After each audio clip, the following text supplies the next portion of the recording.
This question I get all the time. My child is showing some symptoms of ADHD or anxiety or autism. Does that mean they have the disorder? It's a really important question because it gets to the heart of what a diagnosis actually means. Let's explore the difference between showing symptoms and having a full-blown diagnosis.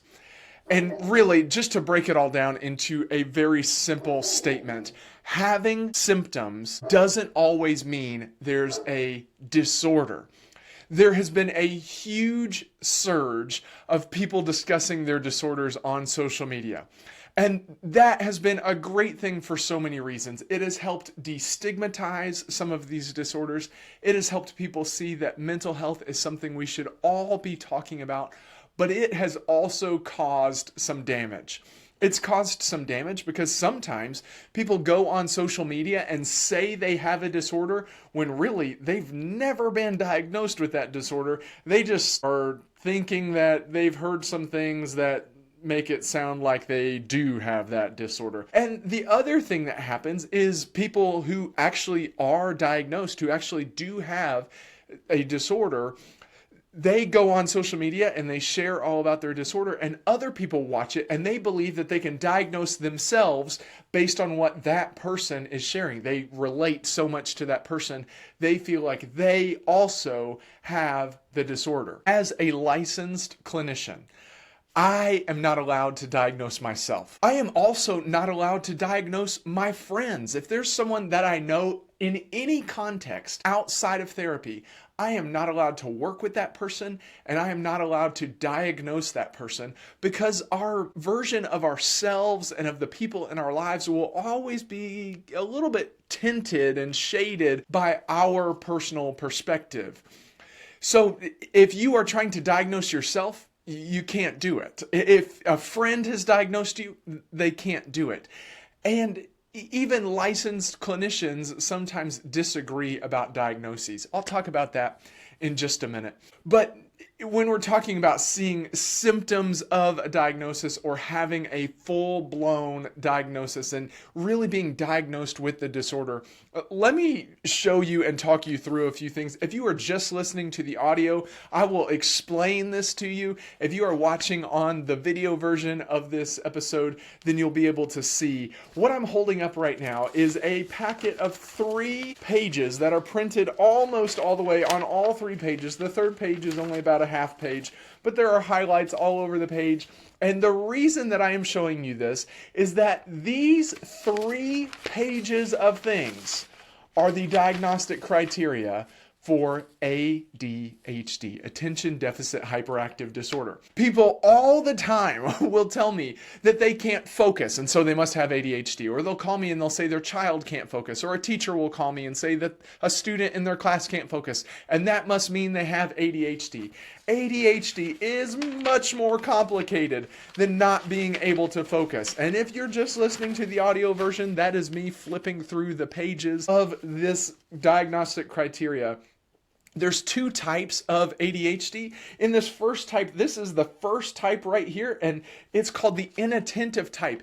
In order to be diagnosed with the inattentive type of ADHD, you have to have 6 different symptoms that have persisted for a certain period of time, that are persistent through multiple different avenues of your life, multiple different domains, school and home and different places, and it has to have started in your life at a certain time. The same is true for the hyperactive type of ADHD. You have to have 6 different criteria that are persistent and pervasive across several different environments that have gone on for a certain period of time and that began by a certain period of time in your life. It is not just about not being able to focus, but so many times people will call me and say, my child can't focus, they must have ADHD. When we're talking about autism spectrum disorder, there's 2 pages here, but the criteria are even much more specific, and it has to be that the person has all of the things that are highlighted here, and almost all of the things on all 2 pages, and they have to be persistent and pervasive across environments. They have to have begun before a certain period of time in their life, and they have to have lasted for a certain period of time. If we're just talking about depression, it's not just about feeling sad. There are 2 pages here of highlighted things, and someone has to have had several of these symptoms for a certain period of time. Do you get what I'm trying to say? Here's PTSD. PTSD is 3 pages of things. It's not just that something happened and someone is panicking about it. Generalized anxiety disorder is 1 whole page of things that has to be met. Disruptive mood dysregulation disorder, this is one for children who often appear angry or upset a majority of the time, but it's so much more than that. When you look at these criteria, when you hear the pages flipping, when you hear me talking about this, do you understand it's not just about having some symptoms? There is a lot that goes in to having a diagnosis. And beyond all of that, a disorder has to be causing disorder in your life. So someone can meet all the criteria of a diagnosis, but if it's not causing any problem, we would not diagnose them with a disorder because it's not causing disorder in their life. It's so much more than just a few symptoms. It's so much more than just what you've seen in a 90-second TikTok video or a YouTube short or a Facebook or Instagram reel. It is so much more complex than that. Earlier, I told you a little bit about that diagnoses can differ between clinicians as well. I have had children come into my office and their parents will hand me a sheet that has all the diagnoses that their child has gotten before, and maybe they're diagnosed with ADHD and anxiety, and they're diagnosed as oppositional defiant disorder and conduct disorder and all these other things. And when I look at the person's history, I see that they've been through significant trauma, and the clinician left that out of the diagnoses. They didn't diagnose this person with a trauma disorder that can present as ADHD and anxiety and ODD and conduct disorder. They left that completely out. They just focused on symptoms. Mental health is both a science and an art. And there's not just a blood test that you can take that will say like, oh yes, here is your mental health diagnosis. It is so much more complex with that. And I say all that to say this. Different professionals might disagree on the same behaviors, and that's okay because a diagnosis, a disorder, is not a fact about you, and it is not a fact about your child. It's an interpretation of what is going on in your life. And those labels are not to define you, and they are not to define who your child is. Those labels are to help other people understand better. If you went to the doctor and the doctor said that you have the flu, having the flu doesn't make you a bad person. It doesn't mean that you were broken or wrong or did anything bad or wrong. It just means you have the flu. And because they can name it, they now know the best course of treatment to support you. And that is what a diagnosis does for me and for others as mental health clinicians. And once we can give that diagnosis, hopefully that name to what is going on will help teachers and parents and all the others in that child's life to know the best ways to support them. It is not a label to say this is who they are, everything that they are is all wrapped up in this one thing, and it's not to say this is who they always will be.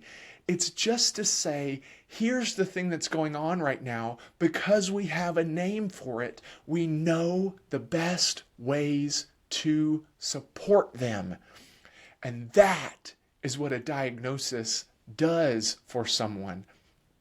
I say all the time that everyone should be allowed to see the world in their own unique perspective, in their own beautiful, imaginative, individual way. If you've seen my book is all about autism spectrum disorder. It's called Putting the Pieces Together, Understanding and Supporting Children with Autism Spectrum Disorder.